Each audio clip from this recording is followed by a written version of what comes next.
네, 오늘 말씀은 본문이 제가 좀 잘못됐는데 데살로니가전서 4장입니다. 4장. 이해하십시오. 저도 어리석고 부족하고 연약한 사람입니다.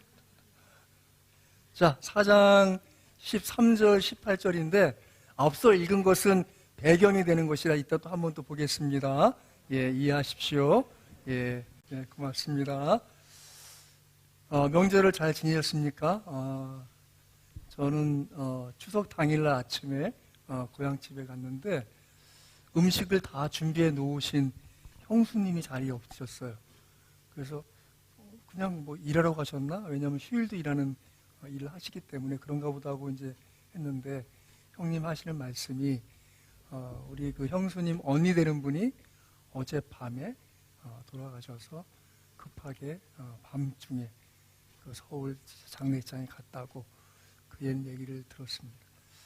내용인즉슨 그 언니 되시는 분이 당뇨 합병증으로 심하게 앓으시다가 병원에 입원하셨는데 10일 전부터 괴사가 이루어져서 이 손끝부터 괴사가 이루어지는, 그러더니 10일 만에 이쪽 얼굴도 오고 결국 눈도 갑자기, 그래서 결국은 이제 운명하게 되셨다고 해서 그 과정을 들으면서 결국 우리 인생이란 무엇인가에 다시 한번 생각해 보게 됩니다. 여러분, 믿음을 갖고 있다는 것은 죽음에 대한 준비가 되어 있다는 것입니다. 믿습니까? 여러분이 혹시라도 죽음에 대한 준비가 안 되어 있다면 오늘 말씀을 통해서 그런 준비가 되길 바랍니다.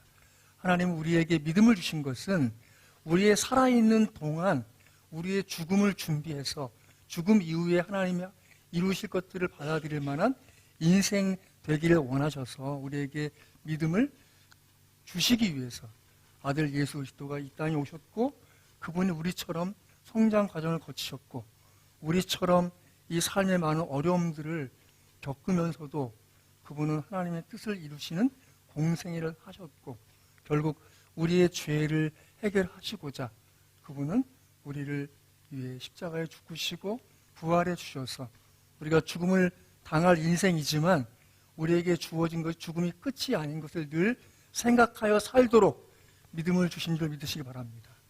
여러분, 사는 것 잠깐입니다. 어제 또 문자가 또 왔어요. 지금 오늘 저녁에 조문을 가야 되는 형편인데 저희 동기 또 아버지가 갑자기 돌아가셨다고. 그 동기톡에 올라온 거 보니까 누가 이렇게 조문했더라고요. 매년 추석이 많이 어렵겠구나. 그렇지 않겠나 싶어요. 명절이 즐겁지만 않게 되겠죠. 여러분과 제가 언제든 죽음을 맞이할 만한 그런 인생 살도록 우리 주님이 우리에게 오신 줄 믿습니다. 그 주님 의뢰하고 살 때 우리에게 어떠한 형태로 죽음이 다가올지라도 그것은 하나님의 은혜로 받아들일 만한 믿음의 준비가 될 줄 믿습니다. 그러면 이런 질문이 되죠. 죽으면 그 다음에는? 성경은 그것을 우리에게 밝혀주고 있습니다. 같이 하는 말씀 나누겠습니다. 먼저 지도를 보실 텐데 신약 성경을 읽으신다면 반드시 이 장면은 머릿속에 두고 있어야 성경이 조금 더 많이 이해됩니다. 그러니까 신약 시대에 바로 이 지도하면 이 지도입니다. 그래서 이 지도 속에 있는 여러 도시들 이름이 나오는데 그것이 이제 서신서와도 관계가 있는 것이죠. 바울이 이제 사도행전 13장에 안디옥 교회로부터 선교사로 파송받습니다.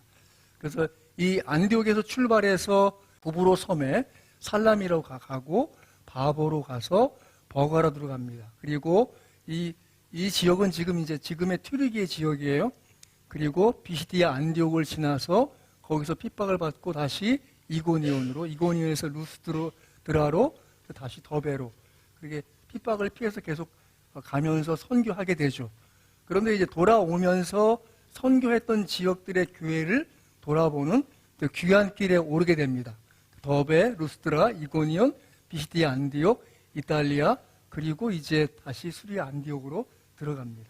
그러니까 교회를 생각할 때 가장 성경에 처음 나타난 교회는 예루살렘 교회, 두 번째 교회는 수리아 교회, 세 번째 교회는 이 지역, 이 튀르기의 이 지역이 갈라디아 지역입니다. 바울 서신서의 많은 서신서가 도시 이름이고 그 교회를 향하고 있지만 전체 지역을 아우르는 서신서는 갈라디아서가 바로 이렇게 루스드라 또 이고니온, 더베, 비시디아, 안디옥 이 지역이 전부 다 갈라디아 지역인 것을 생각하고 또 갈라디아 읽을 때 이것을 염두에 두셔야 합니다. 두 번째는 이제 2차 선교 여행 당시에는 이제 수리아 안디옥을 떠나서 그리고 다소, 이 바울의 고향이에요. 다소로 가서 거기에서 다시 티베로, 루스드라, 또 이고니온, 그리고 더베, 루스드라, 이고니온, 안디옥 해서 이제 드로아로 가죠. 원래는 이 드로아 아래 지역, 이 에베소 지역은 이 이름이 소아시아야, 소아시아. 그래서 원래는 여기 비시디아 안디옥을 떠나갈 때 이 아시아로 가려고 했는데 성령이 이제 환상을 보여주시죠. 그래서 마게도냐, 지금의 이제 그리스 지역에 있는 사람이 환상 중에 이리로 건너와 우리를 도우라는 환상을 보게 돼서 이제 드로아로 해서 네아폴리, 빌립보, 데살로니가, 오늘 나오는 성경의 그 수신처가 바로 데살로니가죠. 근데 이제 그 지역을 지나갈 때 계속 핍박을 받고 피해가요. 그 데살로니가에서 이제 선교하게 되는데 그걸 이따 좀 볼게요. 그리고 나서 베아레아를 지나서 아덴. 성경에는 아덴인데 오늘날 지명은 아테네, 그리스의 수도죠. 아테네로 갔다가 아테네에서 이제 아테네는 워낙에 철학이 유명한 동네잖아요. 거기에서 이제 사도행전 17장에 그 광장에서 설교하게 되죠. 그게 이제 그 사도행전 17장에 그 아테네 설교예요. 그리고 고린도로 넘어가서 거기서 선교하게 되고 우리가 알고 있는 고린도 전서 후서가 이제 그쪽 지역인데 거기에서 이제 갱그리아를 가고 그래서 아마도 오늘 우리가 읽는 본문 데살로니가 전서는 이 고린도에 있을 때 기록되었다라고 보여집니다. 기록 장소와 연대를 보면 바울이 2차 전도 여행 중에 아덴에 머물러 있을 때 자신이 직접 그 데살로니가 교회를 방문하지 못하는 사정이 있었어요. 그렇기 때문에 디모데를 데살로니가에 보냅니다. 자, 같이 볼까요? 데살로니가전서 3장 보세요. 데살로니가 전서 3장 자 1에서 5절 천천히 같이 한번 읽겠습니다. 이러므로 우리가 참다 못하여 우리만 아덴에 머물기를 좋게 생각하고 우리 형제 곧 그리스도의 복음을 전하는 하나님의 일꾼인 디모데를 보내노니 이는 너희를 굳건하게 하고 너희 믿음에 대하여 위로함으로 아무도 이 여러 환난 중에 흔들리지 않게 하려 함이라. 우리가 이것을 위하여 세움받은 줄을 너희가 친히 알리라. 우리가 너희와 함께 있을 때에 장차 받을 환난을 너희에게 미리 말하였는데 과연 그렇게 된 것을 너희가 아느니라. 이러므로 나도 참다 못하여 너희 믿음을 알기 위하여 그를 보내었노니 이는 혹 시험하는 자가 너희를 시험하여 우리 수고를 헛되게 할까 함이니. 그러니까 이 데살로니가 전서 그 지역에서 한 6개월 정도 전도하고 거기 또 소란이 있어 피하여 도망온 상황이란 말이죠. 이제 막 개척한 그 교회가 정말 온전한지 별일 없는지 디모데를 보낸 것입니다. 그곳에 디모데가 이제 고린도로 자리를 옮긴 바울에게 다시 와서 데살로니가 소식을 전해줍니다. 그 장면이 이제 사도행전 보세요. 사도행전 18장 같이 보겠습니다. 자, 사도행전 18장 5절입니다. 같이 읽습니다. 시작. 실라와 디모데가 마게도냐로부터 내려오매 바울이 하나님의 말씀에 붙잡혀 유대인들에게 예수는 그리스도라 밝히 증언하니. 이제 실라와 디모데가 이제 그 아까 앞서 보았던 그리스 지역 마게도냐에서 내려왔단 말이에요. 그래서 이제 그 소식을 전해주죠. 그리고 그 고린도에서 그 소식을 듣고 쓴 편지가 바로 데살로니가 전서예요.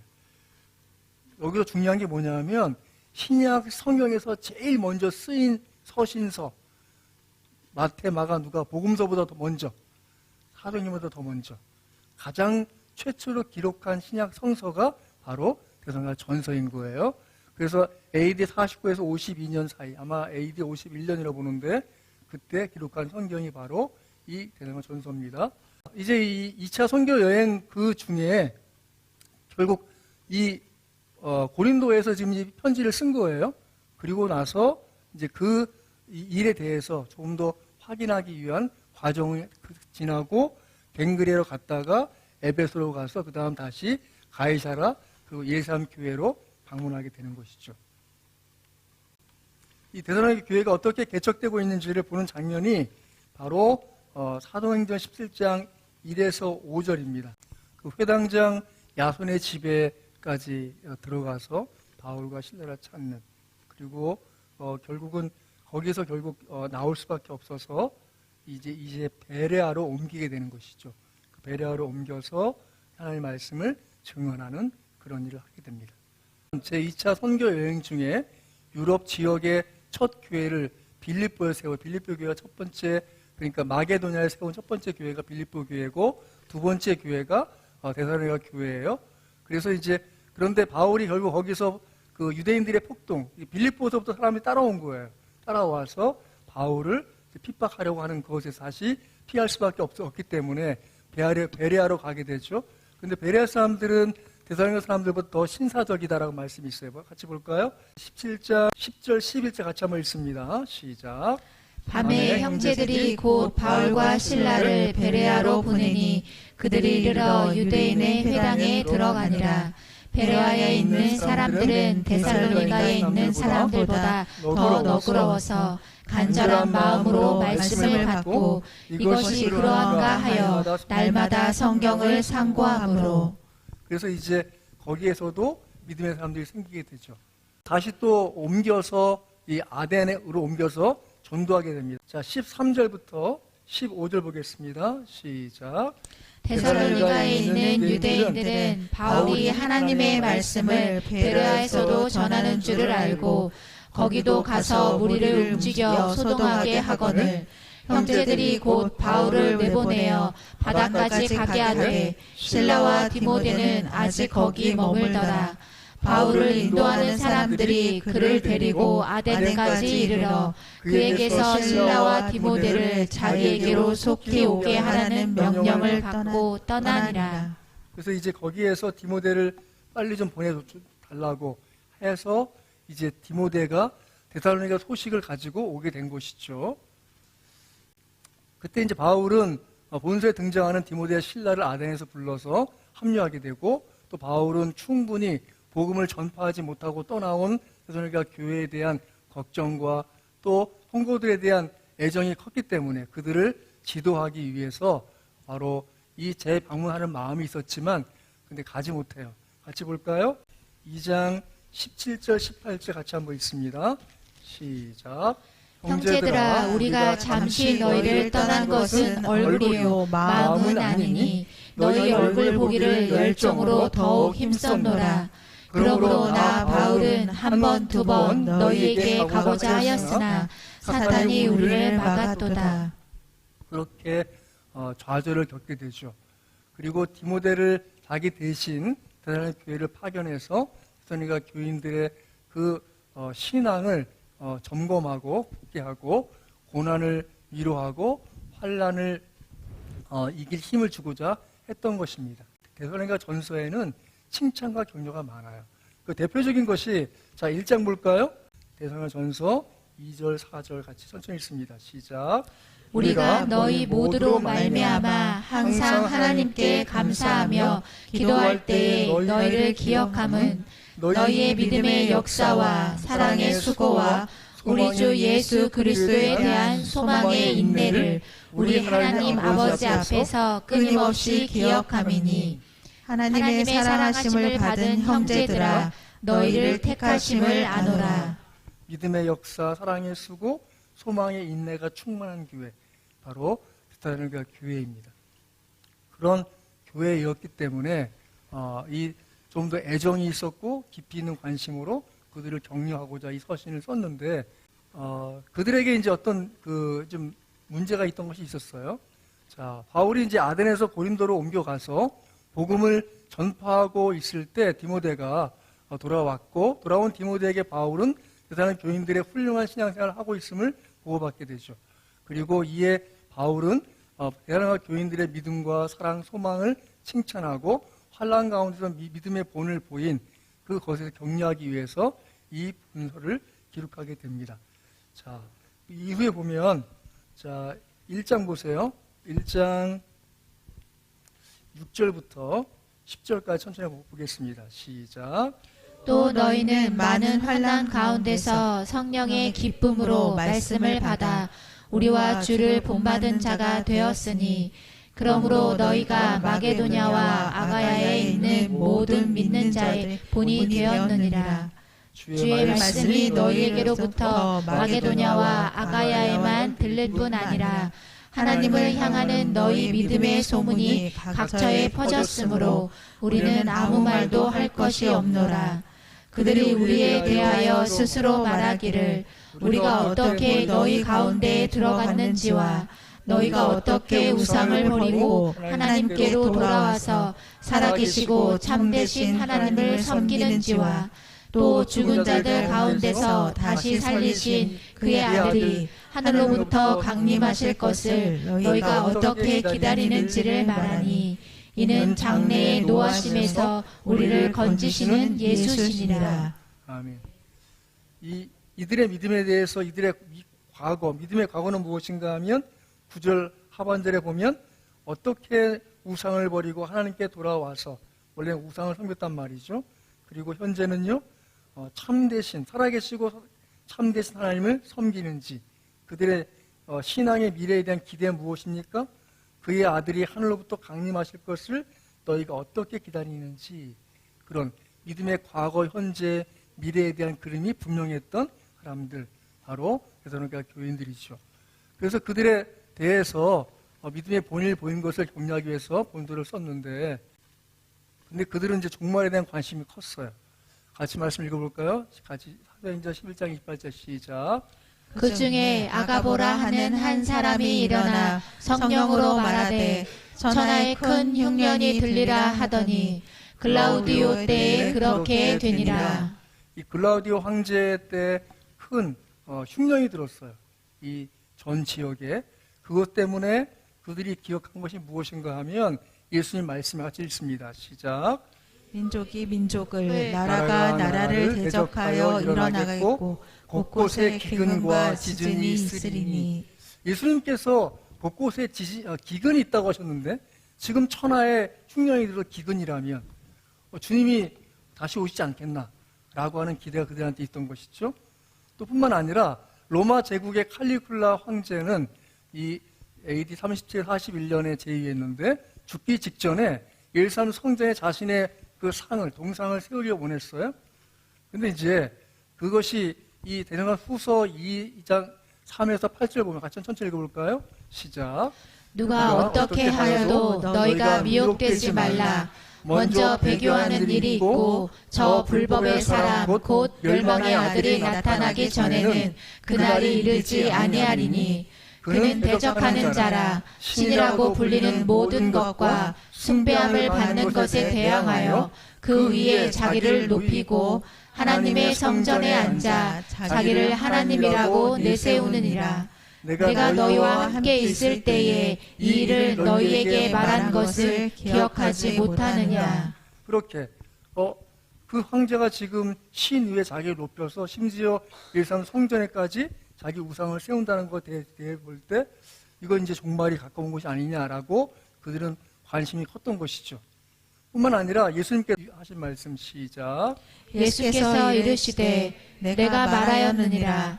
그러나 내가 너희에게 이르노니 이후에 인자가 권능의 우편에 앉아 있는 것과 하늘 구름을 타고 오는 것을 너희가 보리라 하시니. 예수님이 말씀하실 때 너희가 보리라 했던 그 말씀을 듣는 사람이 아직 살아있는, 그러니까 예수님이 지금 AD 한 30년에 승천하셨단 말이에요. 그러니까 이 편지를 쓴 그 시기가 AD 한 51년. 그러면 한 20년 후. 그러니까 예수의 말씀을 듣는 사람들이 살아있는 지금 예수님이 오셔야 되는 거 아닌가라고 하는 그들의 관심이 있었단 말이죠. 또 오늘 본문인데 같이 읽습니다. 시작. 형제들아, 자는 자들에 관하여는 너희가 알지 못함을 우리가 원하지 아니하노니 이는 소망 없는 다른 이와 같이 슬퍼하지 않게 하려 함이라. 사도 바울이 복음을 전한 이후에 그는 어쩔 수 없이 피해서 도망 나왔어요. 근데 그 복음을 들은 사람이 죽었단 말이에요. 사도 바울은 지금 여기 목회하고 있지 않고 그들이 궁금한 거예요. 분명히 이 사람이 믿고 죽었는데 그럼 그 다음 어떻게 되지? 하고 있는 그런 상황이 지금 그들에게 있단 말이에요. 그러니까 형제들아, 자는 자들에 관하여는 여기서 자는 것이 슬리핑, 이 잠을 잔다는 그런 육신적인 잠을 표현한 것이 아니라 은유적인 표현이에요. 여기는 죽음에 대해서 죽는 것에 죽은 자에 대한 표현이에요. 근데 이 단어를 문자 그대로 이해하는 이단이 있습니다. 여호와 증인이에요. 여호와 증인이 지금 전도할 때는 성경을 펴서 얘기해요. 성경에 죽는 게 없다. 봐라. 다윗이 잔다고 써 있지 않냐. 또 여기 잔다고 표현되어 있지 않냐. 그러니까 죽음이 없다. 지옥이 없다. 라고 전도할 때 이런 단어들을 찾아서 얘기해요. 여러분들 이 성경을 읽으면 그 문맥을 이해해보면 아는 것인데 죽었다는 표현이 자는 자들에 대한 표현이에요. 너희가 알지 못함을 우리가 원하지 아니하노니 이 말을 그대로 직역을 하면 꼭 알아두라는 거예요. 뭐를? 자는 자들에 대하여 죽은 자들에 대해서 꼭 알아두라는 의미에서 이 말씀을 쓴 거예요. 이는 소망이 없는 다른 이와 같이 슬퍼하지 않게 함이라. 혹시 이 말씀을 과도하게 해석해서 믿는 사람 장례식장에서 울지 마, 울면 안 돼. 그거 잘못된 거예요. 왜 안 울어요? 당연히 울어야죠. 눈물이 나지 않아요? 다시 볼 수 없어요. 그 사람과 내가 호흡해서 눈빛을 마주 볼 수 없어요. 그럼 고통이고 슬픔 당연히 울어야 되죠. 근데 좀 잘못된, 좀 경직된 크리스찬 가운데서는 우는 거 아니야. 울지 마. 그렇게 얘기한다고 하더라고요. 잘못된 거예요. 얼마 전에 어떤 글을 읽다가 그것 때문에 크게 상처받는 분이 계시더라고요. 어느 교회 장례식을 했는데 그 딸이 이제 그 돌아가신 고인 때문에 우니까 그 교회 좀 이게 재직 중에 한 분이 어른이신 된 분이 와서 꾸짖더라는 거죠. 믿음 있는 사람이 왜 우냐고. 울지 말라고. 다음 사람 보고 있는데 울면 되냐고. 감사하고 찬송하고 기뻐해야지. 천국 가셨는데. 잘못된 거예요. 당연히 슬프고 괴롭고 힘들죠. 오히려 함께 울어줘야 됩니다. 나는 우리 새롭게 성도들이 혹시라도 어디 가서 믿는 사람 죽었다고 할렐루야 하지 않길 바라요. 아무리 치매 걸린 노부모가 돌아가셔도 호상이네 그런 얘기 하면 안 돼요. 그 개인한테는 그 개인이 특별한 사람인 거예요. 그러면 최소한 함께 울어주지 못할 망정 성경에 슬퍼하지 말라고 써 있지 않냐고. 슬퍼하지 말라고. 여기서 말하는 슬퍼한다는 의미는 믿지 않는 사람들이, 믿지 않는 부모들이 죽었을 때 당하는 고통스러운 슬픔을 말하는 거지.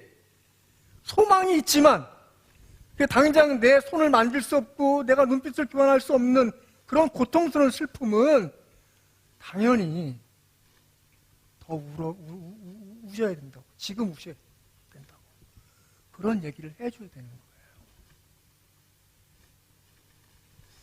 여러분 제발 이 성경 말씀을 너무 이렇게 표면적으로 읽지 않는 그런 사람들이 바라요. 좀 깊게 생각해 보면 우리는 다 모든 죽음에 대해서 설사 그가 악인이라 하더라도 그 누군가는 고통스러운 슬픔에 있다는 걸 생각하시길 바라요. 데살로니가에서 바울이 떠나간 지 얼마 되지 않은 시점에서 성도들의 죽음이 있었기 때문에 바로 죽음에 대해서 큰 관심을 가질 수밖에 없던 것입니다. 그것이 이제 데살로니가서를 이해하는 가장 기본인 거예요. 자는 자에 관하여는 라고 말씀하고 있습니다. 이 편지를 쓴 이유는 소망이 없는 다른 이와 같이 슬퍼하지 않게 함이라. 그럼 우리의 소망이 무엇인가에 대해서 한 번씩 더 되짚어 봐야겠죠.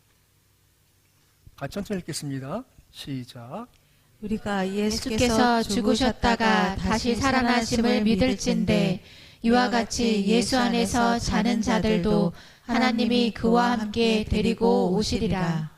예, 기본적으로 복음이 무엇입니까? 복음을 가장 짧게 얘기한다면 예수께서 죽으셨다가 다시 살아나신. 다시 한번요. 복음을 가장 짧게 얘기하면 뭐라고 다 같이 한번 읽습니다. 시작. 예수께서 죽으셨다가 다시 살아나신. 제가 어젯밤에 우리 카톡에 올렸지만 온 백성에 미칠 큰 좋은 소식 말씀을 다시 제가 올리면서도 다시 한번 생각했어요. 나는 주일 설교하면서 우리 성도들이 기뻐할 만한 설교를 하고 있을까? 아이고 부담스러워라. 다음 주에 교회 어떻게 나올까라는 설교를 하고 있을까? 그런 생각을 한 번도 했어요. 여러분 이 예배가 기쁘셔야 합니다. 믿습니까? 여러분 이 찬송이 기쁘셔야 됩니다. 우리를 대표해서 사는 사람 기도에 대해서 기쁘게 감사하게 여기셔야 합니다. 믿습니까? 제가 오늘 우리 나집사님 기도할 때 나집사님이 참 머리가 좋다 생각하는 게 하나가 뭐냐면 벌써 한 10년 전일 거예요. 우리가 흔히 기도할 때 저지르는 실수가 있어요. 그게 뭐냐면 예를 들면 이런 거죠. 하나님 우리 김만천 목사님 도와주시고 함께 해주세요. 우리 김 목사님 잘못된 거예요. 제가 그때 얘기할 때 하나님이 높으신데 그 높으신 하나님 앞에서 김만천 목사님이라고 하면 하나님은 제가 높습니까? 그건 아니 잘못된 용어라고 제가 가르쳐드리고 설교할 때만 얘기했어요. 항상 그래서 그럼 어떻게 합니까? 라고 제가 얘기해 준 게 주의 종 김만천 목사가 맞다. 하나님의 종이고 그 목사가 맞지 목사님은 잘못된 거예요. 그러면 혹시라도 어디 가서 기도할 때 최소한 우리 새롭게 성도들은 용어를 좀 가려서 사용하면 좋겠어요. 그러니까 앞으로 기도하실 때 하나님이라는 용어를 썼으니까 그 외의 사람들은 가능하면 존칭을 빼는 게 맞습니다. 알겠습니까? 항상 용어를 생각해서 말을 가려서 기도할 수 있길 바라요. 아무튼 가장 짧게 복음을 설명한 무엇입니까? 예수께서 죽으셨다가 다시 살아나심을 믿는다면 예수 안에서 사는 자들도 하나님이 그와 함께 데리고 오시리라. 우리의 종국적인 미래의 그림은 무엇인가 하면 성경이 계속해서 보여주고 있는 그림은 우리는 이후에 예수님이 오실 때 이미 예수 안에 죽은 자들이 그분과 함께 오신다는 그 믿음으로 믿음 생활을 하는 줄 믿습니다. 우리가 언제 죽을지 몰라도 또 우리가 먼저 누군가 보낸다 하더라도 믿음 안에 보낸 사람들은 언젠가 예수님이 다시 데리고 오시도록 하나님이 준비하고 계시는구나를 생각할 수 있으십니다. 그게 복음인 거죠. 그래서 같이 한번 읽어볼까요? 시작. 그의 경건한 자들의 죽음은 여호와께서 보시기에 귀중한 것이로다. 이 말씀보다 사실은 개역 한글, 우리가 보고 있는 성경은 개역 개정인데 개역 한글은 좀 더 의미로워요. 같이 읽습니다. 시작. 성도의 죽는 것을 여호와께서 귀중히 보시는도다. 여러분, 그 누구도 우리의 죽음을 주목하지 못해도 우리 하나님은 주목하십니다. 믿습니까? 죽음에 대한 가장 명확한 그림 중에 하나는 누가복음에 있어요. 자, 볼까요? 누가복음 16장 22절 읽습니다. 시작. 이에 그 거지가 죽어 천사들에게 받들려 아브라함의 품에 들어가고 부자도 죽어 장사되매. 죽음을 맞이하는 두 사람이 있습니다. 하나는 거지 나사로예요. 하나는 부자였어요. 그런데 이 그림을 명확하게 보여주신 예수님이 뭐라고 하시는가 하면 이렇게 돼 있어요. 이에 그 거지가 죽었어요. 그 다음 어떻게 됩니까? 천사들에게 받들려 아브라함의 품에 들어가고. 왜 아브라함의 품이라고 했을까요? 이 말씀을 듣는 사람들이 누구냐 하면 자 14절 보세요. 14절. 자 16장 10절 같이 읽습니다. 시작. 바리새인들은 돈을 좋아하는 자들이라 이 모든 것을 듣고 비웃거늘. 예수님 이제 그들을 향해서 말씀하시면서 이 유대인들이 사후 세계관이 무엇인가 하면 그들은 사람이 죽으면 그 조상의 품으로 돌아간다고. 그 조상의 품의 가장 큰 조상은 누구냐 하면 아브라함이. 그러니까 예수님이 지금 말씀하시는 그 미래의 죽음의 그림은 무엇인가 하면 바로 이 거지 나사로가 죽었을 때 그 가장 위대한 믿음의 조상 아브라함의 품에 들어간다고 말씀하고 계시고, 그것이 우리도 종국적으로 마찬가지예요. 우리도 다 믿음의 주의 품으로 가는 거 믿습니까? 우리가 주 예수 품으로 가는 거예요. 그런데 그 다음 말씀이 중요해요. 그 다음 뭘까요? 부자도 죽어 장사되매. 짧게 돼 있지만 그 부자가 얼마나 호화로운 장례식을 치렀을까요? 그 부자는 단순히 이 개인이 아니라 형제가 있었어요. 형제가 나오는데 어디 나와 있는가 하면, 자, 28절 보세요. 28절. 같이 읽습니다. 시작. 내 형제 다섯이 있으니 그들에게 증언하게 하여 그들로 이 고통받는 곳에 오지 않게 하소서. 무슨 말이냐면 지금 이 6형제의 장남인 거야. 여기서 지금 주목해 볼 것은 무엇인가 하면 여러분, 죽음 이후에 우리는 이 생애의 기억을 갖고 가는 거예요. 예? 다시 한번요. 죽음 이후에 우리는 이 생애의 기억을 갖고 가요. 그래서 뭘 보는가 하면, 자, 24절 보세요. 제가 23절 읽겠습니다. 23절. 그가 음부에서 고통 중에 눈을 들어 멀리 아브라함과 그의 품에 있는 나사로를 보고, 그 다음 불러 이르되 아버지 아브라함이여 나를 긍휼히 여기사 나사로를 보내어 그 손가락 끝에 물을 찍어 내 혀를 서늘하게 하소서. 내가 이 불꽃 가운데서 괴로워하나이다. 이 부자는 지금 자기 집 앞에서 늘 그 부스러기를 먹던, 개들이 그 상처를 핥을 만큼 아무도 돌보지 않는 그 사람의 이름을 알고 있어요. 누구죠? 나사로. 그리고 그 나사로를 알아보고 얘기해요. 아버지 아브라함이요, 나사로에게 손에 물을 찍어서 나에게 한 방울이라도. 그리고 지금 그걸 뭘 받고 있어요? 이 불꽃 가운데서 괴로워하나이다. 무슨 말이죠? 여러분, 믿음의 그 너머의 세계에는 믿음 없이 사는 사람들, 소망 없는 자들이 겪을 영원한 고통이 있다는 것이죠. 그리고 그들은 그 기억들을 갖고 있어요. 그리고 얘기해요. 29절, 28절 보면 그들로 이 고통받는 곳에 오지 않게 하소서. 제가 볼 때 이 형님은 정말 좋은 형님이셔. 우리나라에 펴져 있는 유교 이 제사 의식 가운데 잘못된 것이 있는데, 그것이 무엇이냐 하면 조상들에게 제사를 잘못 드리거나 제사를 놓치면 조상이 화를 내서 집안을 망친다고. 저는 신앙을 갖고 나서 보니까 그러면 조상이 아니지 않나? 그렇잖아요. 내가 죽었어. 내 손주가 제사상을 안 차렸어. 이런 못된 놈 하고 내가 그 집안을 어지럽혀요? 절대 안 그러죠. 그럼 진짜 조상 아니죠. 진짜 조상은요, 이 형 같은 사람이죠. 내 형제 다섯은 이곳에 오지 않게 하소서. 죽었지만 자기 형제들이 당할 고통에 대해서 생각해 보니까 너무 더 괴로운 거예요. 지금 불꽃 가운데서 괴로운 것 그 이상으로 그 고통을 느끼고 있고 깨닫고 있고, 그래서 부탁하는 거죠. 그런데 예수님의 가르침이 무엇인가 하면 28절부터 31절가 천천히 같이 있습니다. 시작. 내 형제 다섯이 있으니 그들에게 증언하게 하여 그들로 이 고통받는 곳에 오지 않게 하소서. 아브라함이 이르되 그들에게 모세와 선지자들이 있으니 그들에게 들을지니라.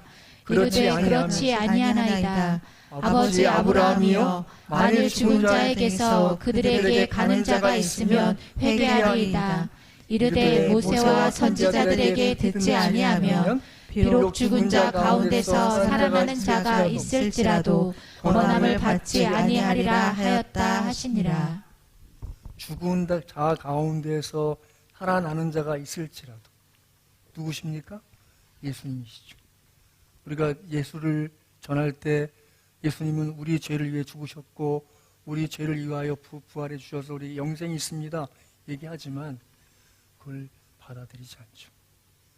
그리고 그냥 그건 네 신앙이고 네 종교고 난 내 마음대로 살 거야 라고 하는 게 세상 이치라고 생각하고 살아가는 세상을 살고 있죠. 중요한 것은 이 모세와 선지자들이라고 하는 그 용어가 무엇인가 하면, 자, 누가복음 24장 27절 같이 천천히 읽겠습니다. 시작. 이에 모세와 모든 선지자의 글로 시작하여 모든 성경에 쓴 바 자기에 관한 것을 자세히 설명하시니라. 아멘. 성경은 끊임없이 예수님을 주목시켜요. 성경은 끊임없이 예수님을 통해서 이 세상을 구원하시고자 하신 하나님의 은혜를 증거하고 있어요. 거기에 주목하지 못하면, 그 말을 듣지 않으면 죽음 이후는 영원한 고통이 있다고 말씀하고 있는 것이죠. 죽으면 그 다음에 어떻게 됩니까? 일단 성도는 주님과 함께 있게 됩니다. 왜 그렇습니까? 누가복음 23장 39절로 43절입니다. 제가 먼저 39절 읽습니다.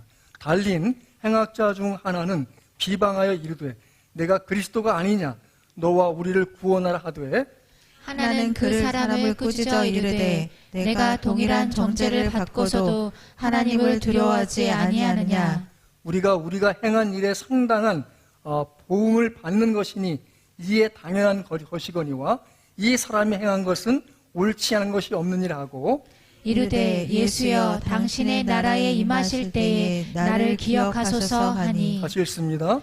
예수께서 이르시되 내가 진실로 내게 이르노니 오늘 내가 나와 함께 낙원에 있으리라 하시니라. 죽음의 중요한 장면 중에 하나 무엇인가 하면 이제 막 죽어가는 다른 한편 강도가 예수님에 대해서 욕합니다. 근데 이제 다른 성경을 보면 강도들이 욕했다고 되어 있어요. 아마도 처음에는 욕했던 것 같아요. 그런데 다른 한 강도가 이제 예수님께 대해서 기대를 갖고 고백합니다. 42절 예수여 당신의 나라에 임하실 때에 나를 기억하소서. 그래서 예수님 말씀하십니다. 내가 진실로 네게 이르노니 오늘 내가 나와 함께. 오늘이 무엇입니까? 죽음의 그날 그 시점 이후로 주와 함께 낙원에 있다고 말씀하고 있습니다. 믿습니까? 내가 죽음을 맞이할 때 내 죽음의 현장에 그 누가 없어도 나 혼자 숨을 헐떡이고 내 심장이 멈춘 걸 내가 느끼고 죽어간다 하더라도 기억할 것은 성도의 죽는 것을 귀중히 보신 하나님이 그 영혼을 예수와 함께 낙원에 있게 하실 것을 믿으시기 바랍니다. 그것이 믿음입니다. 우리의 생애 이후에 어떻게 되겠습니까? 죽음 이후에 성도들은 주님과 함께 있게 됩니다. 그러면요 믿지 않는 사람들은요 소망이 없는 자들은 심판이 있게 되죠. 이 누가복음 16장에서 보여주는 거지 나사로와 부자의 이 삶을 볼 때 분명히 부자는 믿음이 없는 사람이에요. 왜죠? 그는 자기 집 문 앞에 있는 거지가 그 헌데를 개가 핥도록 그냥 내버려둔 정말 어떻게 보면 냉혈한 인간인 것이죠. 여러분 어떻겠습니까? 여러분 대문 앞에 거지가 앉아 있는데 상처에 파리가 막 달라붙어 있고 그런다면 어떻게 하겠습니까? 아마도 하나님께 대한 소망이 없는 자들은 저렇게 버려진 인생이니까라고 얘기하겠지만 믿음이 있다면 할 수 있는 최소한의 긍휼을 베푸시기 합니다. 하나님 같은 사람들이죠. 소망이 없는 자들은 심판이 있게 됩니다. 또 죽으면 그 다음에는요 성도는 주님과 함께 부활하게 됩니다. 소망 없는 자들도 부활하게 됩니다. 오늘 본문 말씀 보면 같이 천천히 읽습니다. 4장 14, 15절 시작. 우리가 예수께서 죽으셨다가 다시 살아나심을 믿을진데 이와 같이 예수 안에서 자는 자들도 하나님이 그와 함께 데리고 오시리라. 우리가 주의 말씀으로 너희에게 이것을 말하노니 주께서 강림하실 때까지 우리 살아남아 있는 자도 다른 자보다 결코 앞서지 못하리라. 이미 죽은 자들이 먼저 부활할 것입니다. 그리고 이후에 우리도 주를 만나게 될 것입니다. 그래서 16절 하반절에 보면 그리스도 안에서 죽은 자들이 먼저 일어나고 그리고 17절 그 후에 우리 살아남은 자들도 그들과 함께 구름 속으로 끌어올려. 여기에서 종말론적인 입장에 차이가 있어요. 여러분 여기서 종말론을 듣고 요한계시록 설교를 듣고 다니엘 설교를 듣고 할 때 종말을 말하는 그 어휘가 막 드러나는 설교를 조금 더 경계하고 보셔야 돼요. 뭐가 있는가 하면 이 요한계시록과 성경에 이루어지는 종말을 해석하는 신학적 입장에 조금씩 차이가 있어요. 제가 생각할 때는 오류가 많은 이 종말론은 세대주의 종말론이에요.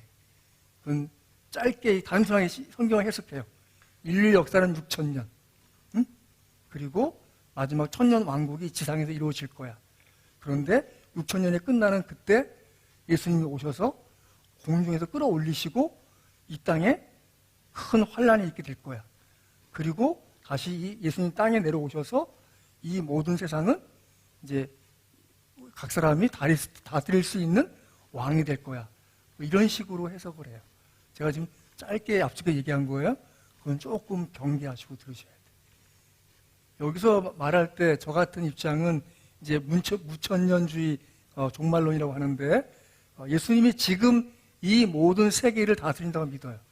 그리고 예수님께서 이 모든 세계, 우리가 따지는 시간적 개념의 천년이 아니라 그분이 생각하는 천년이라는 의미는 성경에서의 천은 완전한 수예요. 그러니까 그분이 이 세계 종말의 시한을 준비하시고 그 모든 때를 이루실 때 그것은 단번에 이루어지고 우리는 공중으로 휴고받고 이 모든 우주 만물이 새롭게 되어서 새하늘과 새 땅을 맞이하게 될 것이다 라는 입장이 저예요. 그러니까 이 단어를 공중으로 끌어올려라는 단어를 해석할 때 저 같은 입장은 이 모든 심판이 완벽하게 이루어진 그 최후의 어떤 날로 보는 것이고, 앞서 얘기한 여러 가지 입장에서는 이것이 뭐 전 3년 반, 후 3년 반 뭐 해서 막 이렇게 해석이 좀 복잡해요. 그건 제가 볼 때는 역사적으로 많은 오류가 있었기 때문에 좀 경계해야 된다고 생각을 해요. 그래서 그리하여 우리가 항상 주와 함께 있으리라. 결국 영원 천국으로 이루어지는 그 세계 속에 우리가 나가게 된다는 것이에요. 그것이 복음입니다. 자, 근데 또 한 가지 생각할 것이 있어요. 그것이 무엇인가 하면 이 사도행전 10장 30절 같이 한번 읽어볼까요? 시작. 알지 못하던 시대에는 하나님이 간과하셨거니와 이제는 어디든지 사람에게 다 명하사 회개하라 하셨으니. 그러면 지금 예수님을 알지 못하던 사람들은 어떻게 됩니까? 우리가 있던 그 예수님이 복음이 증거되기 이전 시대 사람들, 거기에 대해서 노골적으로 세종대왕이든 이순신이든 아무리 착하게 살아도 과거 모든 사람 다 지옥입니다 라고 가르치는 목사님도 있어요. 근데 저는 이 말씀을 생각해 볼 때 모른다가 맞는 답이라고 생각들어요. 응? 여기 하나님이 간과하셨거니와, 영어 이 킹제임스 버전이 좀 더 재밌어요. 뭐라 되어 있는가 하면 ignorance God winked at. 뭐 했다는 거? 하나님이 윙크했다는 거예요. 윙크.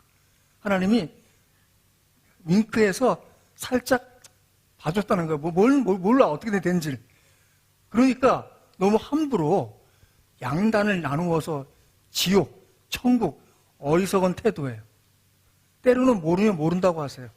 알면 안다고 하시고, 다만 하나님이 간과하신다고 하셨으니까 그분의 남은 여지에 심판이나 상급이 있다고 저는 믿습니다. 그게 제 태도입니다. 이해하셨어요? 여러분과 제가 너무 믿지 않는 사람의 죽음을 너무 함부로 평가하지 않으면 좋겠어요. 또 가끔 믿는 사람인데 자살했어. 그럼 지옥이야. 절대 그러지 마세요. 제가 자살에 대한 고민을 많이 했어요.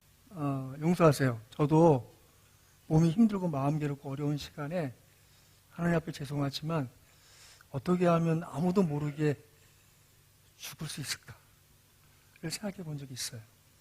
그러면서 자살에 대한 고민을 많이 해봤는데 용서하고 들으세요. 제가 생각하는 가장 좋은 것은 뭐냐 하면 금식기도 하다가 죽는 거예요.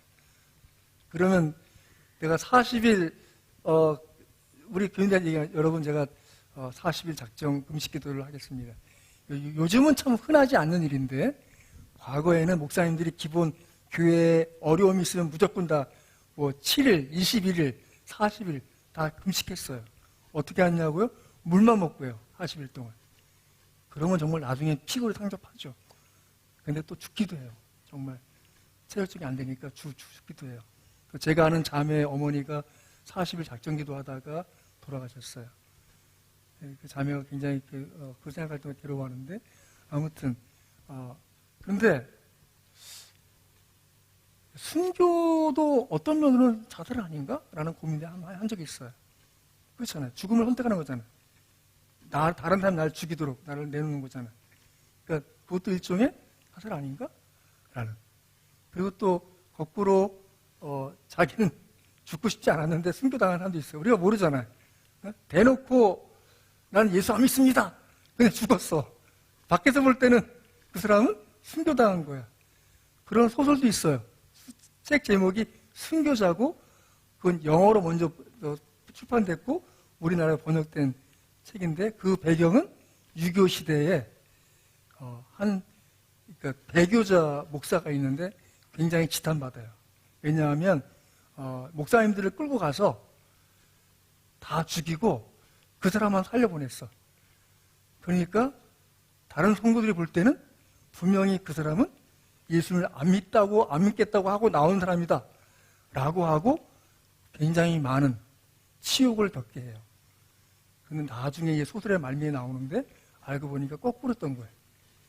이 사람은 나는 예수님 믿고 죽겠습니다 했더니 그 공산군이 당신은 진짜구만 나가 하고 나머지 사람들 다 죽인 거예요. 그러니까 이 사람이 나와서는 그분들에 대해서 그분들은 순교하셨습니다 라고 얘기하고 말죠. 제가 지금 얘기하고 싶은 건 무엇인가 하면 세상의 모든 죽음은 우리가 다 이해할 수 없어요. 그 모든 죽음 앞에 겸손하게 자기 죽음을 직면하는 것이 지혜입니다. 믿습니까? 뿐만 아니라 자기 죽음을 직면할 때 이렇게 죽을 나를 위해서 대신 죽으신 예수님을 주목하세요. 죽음에 대해 두려워하고 죽음 이후에 대해서 무지한 나를 위해 죽으시고 내 영혼을 책임져 주시겠다고, 이 죽음을 넘어선 영원한 생명을 주시겠다고 하신 그분이 계심을 믿으시기 바랍니다. 그것이 우리에게 참된 복음이고 그것이 감사하고 그것이 예배의 가장 밑바탕이 있어야 되는 거예요. 그것이 있으면 찬송할 수 있고 기도할 수 있고 때때로 겪기 힘든 일이 있지만 눈물 묻은 감사를 하는 게 될 수 있는 거예요. 하나님이 기뻐하실 만한 삶을 살아낼 수 있는 것입니다. 전 여러분의 삶 속에서 끊임없이 여러분들의 죽음을 스스로 직면할 수 있길 바라요. 뿐만 아니라 타인의 모든 죽음에 대해서 다 이해할 수 없는 무엇이 있다고 여지를 갖고 생각하는 조금 더 너그러운 크리스찬이 되시길 주님을 축원합니다. 여러분 생명이 귀한 것입니다. 예수님 여러분 생명을 통해서 호흡이 있는 동안, 심장이 뛰는 동안 그분이 할 일이 있음을 기억하시는 그런 죽음의 의미를 되새기는 저와 여러분 되기를 주님을 축원합니다. 마지막 볼 말씀은 이것입니다. 같이 한번 읽겠습니다. 시작. 너희를 부르시는 이는 미쁘시니 그가 또한 이루시리라. 아멘. 이 말씀이 여러분에게 잘못 들리지 않길 바라요. 이렇게 읽으면 안 돼요. 너희를 부르시는 이는 미쁘시니 네가 그것을 이루어라. 아니에요. 우리는 이룰 수가 없어. 여러분 스스로 얼마나 나약하고 먼지 같고 바람 같고 안개 같은 존재를 깨닫습니까? 우린 잠시 있다가 없어지는 존재예요. 그런 우리를 통해서 우리 하나님이 그리스도를 통해서 이루시는 것이 있겠다라고 말씀하는 걸 믿으시기 바랍니다. 그것이 우리의 큰 은혜예요. 자, 세 번 같이 한번 천천히 읽겠습니다. 시작. 여러분을 부르시는 분은 신실하시니 이 일을 또한 이루실 것입니다. 아멘. 여러분과 저의 죽음은 준비되어 있습니다. 죽음 이후도 준비되어 있습니다. 주 예수 그리스도를 신뢰하고 믿고 기대하시는 저 여러분 되기를 주님을 축원합니다.